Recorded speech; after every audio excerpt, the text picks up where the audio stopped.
All right, today we're going to talk about what are the core differences between a data lake and a data warehouse.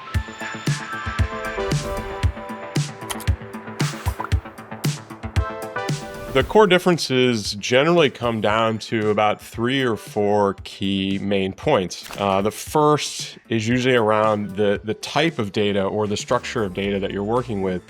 A data lake tends to be designed for much more flexible data models. It could be a combination of structured and semi-structured or even unstructured data, whereas the data warehouses are traditionally built on very structured data in a much more traditional relational database table model.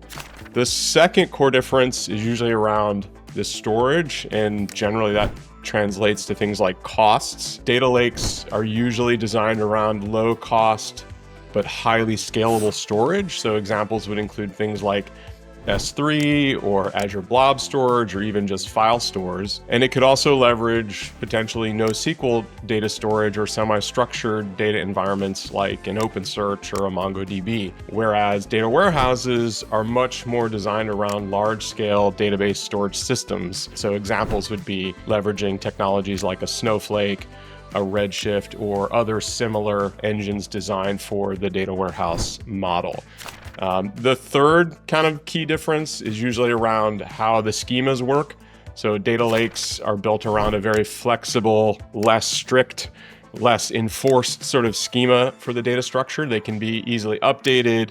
You can add columns on the fly, and generally the schema is defined by how the data lake is being used. So it's great for SaaS product and data environments that are tied to sort of development resources or development projects. Whereas the data warehouse generally built around a data model that is strictly enforced when you write the data in. So you define the structure that you want, but it's usually tuned for a very specific overall kind of query and analysis use case. And then potentially the fourth major difference is just around use cases in general. The data warehouse is traditionally built around kind of an enterprise BI or data analyst use case. It's that whole single source of truth for the business where you're bringing potentially a bunch of different structured environments into a single warehouse so that your enterprise can gain insight into all of the different systems that you're working with.